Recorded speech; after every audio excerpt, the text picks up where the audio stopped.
Ever since I made videos taking a deep dive into the financial situations at both Liverpool and Chelsea, I've had a rather large number of requests to make a similar video for Manchester United. Interestingly, or interesting to me at least, people asked for a variety of different reasons.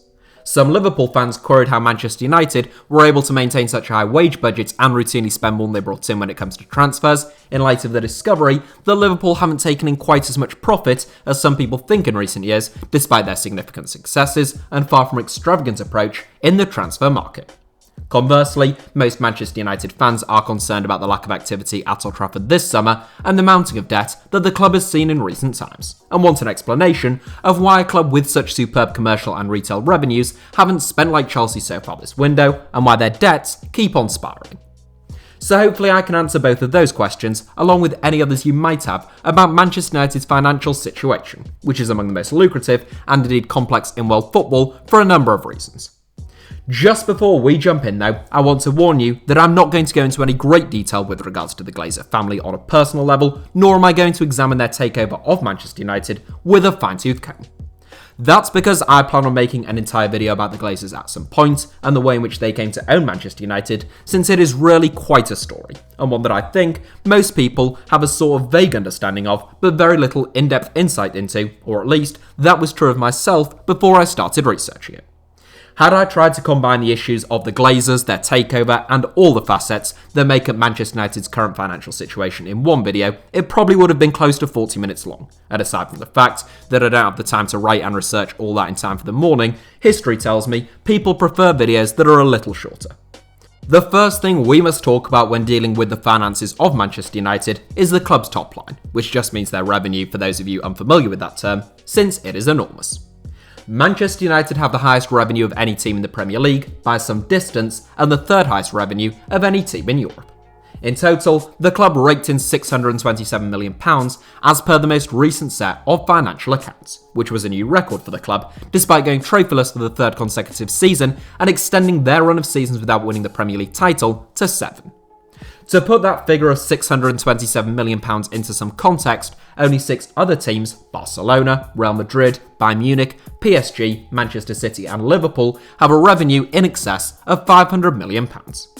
If you were to combine the revenues of Arsenal and Everton, you would still be £46 million shy of the amount of money Manchester United bring in, and it is reasonable to assume that if the club had tasted genuine success in recent years, their revenue would likely exceed that of Barcelona and Real Madrid, who are the only 2 teams who bring in more. It's also worth noting that in the most recent set of annual accounts, for 2018-19, which I'm using to give an accurate comparison with other European clubs, Manchester United had no significant player sales, unlike in the next set, which will include the £74 million sale of Romelu Lukaku. Aside from the sheer scale of it, there are a couple of other features which distinguish Manchester United's enormous revenue from all other Premier League teams. One is the amount of money that Manchester United bring in via the commercial arm of their business. As mentioned in previous videos, most Premier League teams break down their revenue by 3 different categories: matchday, commercial, and TV.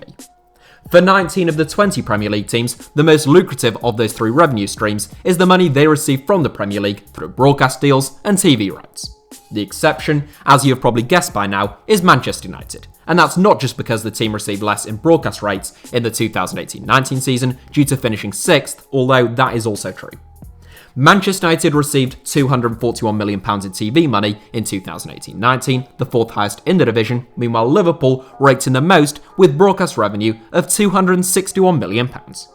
Even if Manchester United had brought in as much as Liverpool through broadcasting though, it still wouldn't have been enough to outstrip their commercial revenue, which came in at £275 million. Again, for context, Liverpool's commercial revenue, as those of you with magnificent memories may recall, was £188 million, close to £100 million less than Manchester United's. Meanwhile, that figure of £275 million means the Red Devils' commercial revenue is more than double that of either Tottenham or Arsenal. Simply put, no other Premier League team comes close to Manchester United in terms of marketing and merchandising, which is a result of the team's enormous success under Alex Ferguson, the fine work in this area by David Gill, and whilst he may have flaws in other areas, the smart building upon that work by Ed Woodward in recent years. Whilst talking about the breakdown of Manchester United's revenue streams, it's also worth noting that they have the highest matchday revenue in the Premier League at £111 million, which is more than double that of their neighbours Manchester City, with the next highest in the Premier League being Arsenal, whose matchday revenue was £96 million. Whilst I'm talking specifically about the most recent set of financial accounts with regards to these figures, it's worth pointing out that these are broad trends season after season. Manchester United always have the highest revenue of any team in the Premier League, and that is despite the fact that they generate the least profit, and by some distance, among the top 6 when it comes to player sales. In the 17 years since David Beckham joined Real Madrid for over £30 million, Manchester United have only sold 3 players for more than they receive for Becks, and 2 of them, Angel Di Maria and Romelu Lukaku, were actually sold for a loss when one accounts for how much the Red Devils paid to acquire the duo in the first place. Essentially, the commercial and matchday arms of Manchester United's business are run so well that even when they are an absolute car crash on the pitch and in the transfer market, they still make more money than anyone else. And if they were to navigate the transfer market with slightly more competence and skill than Prince Philip navigates his Land Rover Discovery, they would really leave the rest of the division for dead in the money leagues. So we have established how much money Manchester United bring in and where it's coming from. But I've also just alluded to the fact that it isn't always wisely reinvested. So that's what we'll come to next. And once again, we'll start with the headline figure. £332 million. Yep, that's how much Manchester United's wage budget cost them, but then again you don't attract the likes of Marcos Rojo and Diego Dalot without paying the big bucks. Oh, would you look at that? It's context o'clock, meaning it's at this time that I tell you that only Barcelona pay their players more in the whole of European football than Manchester United, and it's important to remember that these figures include bonuses, clauses and all. So whilst Liverpool's wage budget was inflated to £310 million due to numerous incentives, Manchester United forked out £332 million across a season in which they finished 6th and won nothing. It's an enormous amount of money, and whilst club accounts don't offer a breakdown between players in terms of their salaries, I'm sure you've all seen some reports of the extortionate and ill-judged long-term contracts that Manchester United have agreed in recent years. Whilst that headline figure of £332 million may seem big, and it very obviously is, it's not actually unmanageable for a club of Manchester United's size. As mentioned, the Red Devils generate over £600 million in revenue, meaning that their wage budget only accounts for 53% of their turnover. That's actually among the lowest wage to turnover ratios in the entire Premier League, and only Tottenham pay less as a percentage of their income in terms of the top 6. To give one good example, whilst Manchester United pay their players over £880,000 a week more than Chelsea, which is enough to pay the reported salaries of Sadio Mane, Virgil van Dijk, Mohamed Salah and Kevin De Bruyne, the Red Devils still pay over 10% less on wages as a percentage of their turnover than the Blues. So Manchester United's wage budget is huge, but not relative to the financial stature of the club. It's a bit like Jeff Bezos buying a big diamond-encrusted sculpture of himself, kicking one of his warehouse staff in the head. It's obscene, but he can afford to do it.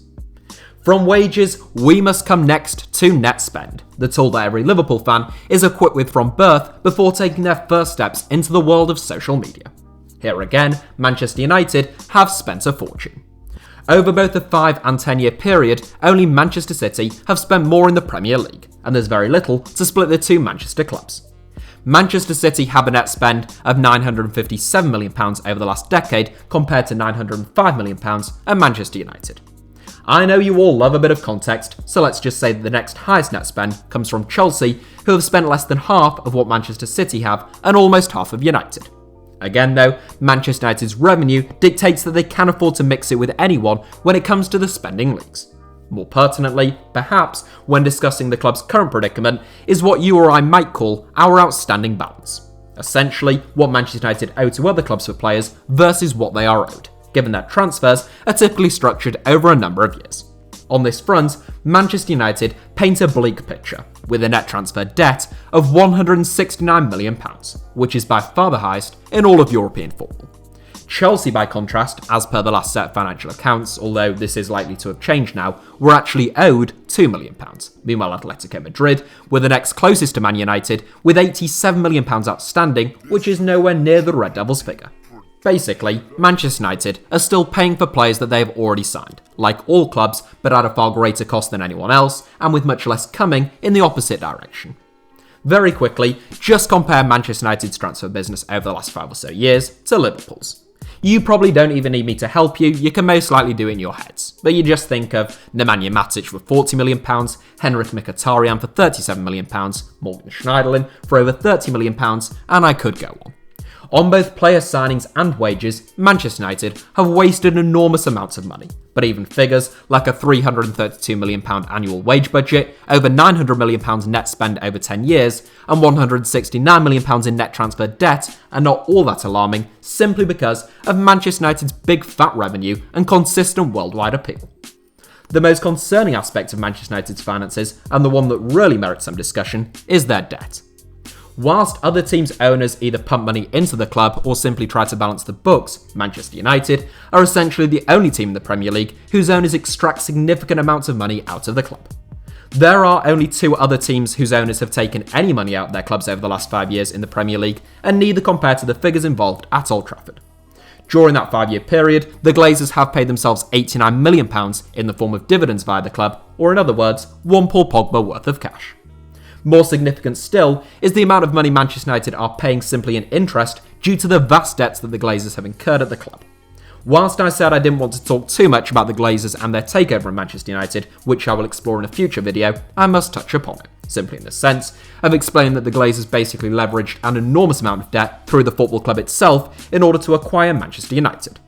That means that as soon as they came in, Manchester United was saddled with enormous amounts of debt, which they are paying simply to finance the Glazers' original takeover of the club. What's more, since the Glazers put virtually no money into the club and Manchester United's transfer business has been so bad, the club requires external funding despite their vast revenue. This means taking loans from the banks, which means more debt and more interest payments. Manchester United currently have the second most debt of any team in the Premier League, and indeed any team in Europe, with £511 million, trailing only Tottenham, who recently took out a vast loan with the banks to fund the development of their new ground, which Daniel Levy now plans to repay over a short period of time. The Red Devils also have by far the highest net debt in Europe, with a figure that stands at £429.1 million, but very quickly, I want to say that this debt in of itself also isn't too worrisome. As a percentage of Manchester United's turnover, or estimated value, Manchester United's debt is high, but not astronomical, coming in at 90% of their estimated value. That's significantly more than the likes of Liverpool, 3%, or Manchester City, 0%, but it's also a lot lower than Tottenham, 37%, or Inter Milan, whose debt-to-value percentage stands at an eye-watering 50%. The problem for Manchester United isn't their debt pile in of itself, which is manageable, but the nature of that debt and the fact that it is growing. Having managed to reduce it gradually since 2010, Manchester United's debt has exploded by over 40% in 2020, growing by more than £127 million, although the club puts this down to the challenges presented by COVID-19 and the impact upon commercial and matchday revenue in particular. It's worth adding that Manchester United are just about the only club for whom we know a great deal about the impacts of COVID-19, since the Red Devils have to publish quarterly, not just annual accounts, by virtue of the fact that they are listed on the New York Stock Exchange. It's for that reason that we know the club's debt has exploded in recent months, and that should come as a concern to Manchester United fans. The primary frustration, of course, is that the club is still saddled with having to repay debts, plus the interest incurred on those debts, solely so that the Glazers can have the privilege of owning the club. With that in mind, the fact that the Glazers have taken dividends out of the club to the tune of £89 million, unlike almost any other Premier League club, seems particularly egregious. All of the money that is being used to service the Glazers' ownership of Man United is money that could have been used on things like recruitment, wages, infrastructure, youth development, and even community projects had Man United been purchased by people who weren't so set out on being parasites.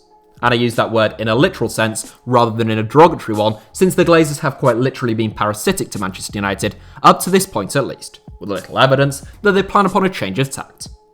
To give some idea of the scale of Manchester United's expenses as a result of the Glazers' ownership and subsequent debts incurred, Manchester United have paid £838 million solely on financing costs over the last decade, which is more than the overall annual revenue of any football club on earth ever. That's enough money to give away every single matchday ticket at Old Trafford, including every corporate membership, away fan and box, for free. For 8 seasons. It's enough money to buy Kevin De Bruyne 15 times. And it's enough money to build the entire Emirates Stadium twice. Hopefully that gives you some idea of the scale of Manchester United's financing costs and how different their fortunes could have been and still could be under different ownership. Thankfully for the Red Devils, their enormous revenue means that they can still service that debt whilst investing in their playing squad and remaining competitive. The problem there has been that their investment in their playing squad, whilst lucrative, has often been via a scattergun approach with little tact or foresight. Although you can never say never, Manchester United's debts are unlikely to ever cripple them simply because the club has become such a behemoth that enjoys such immense global support. However, that support came largely as a result of a very successful team, and without that, the club will inevitably begin to lose fans to the likes of Liverpool, Manchester City, and indeed clubs from across the continent with whom they are competing for the hearts and minds of football fans worldwide. Thank you all for watching today's video. I hope that you enjoyed it, and I would of course much appreciate you hitting the like button if that was the case. Let me know in the comments if you would like to see a whole video dedicated to the Glazers and their takeover of Manchester United, or whether you don't feel that's worthwhile. Go ahead and subscribe to HITC Sevens so you don't miss any future uploads, and feel free to follow me on Twitter or Instagram, or indeed both, where the username is simply @HITC Sevens on both platforms.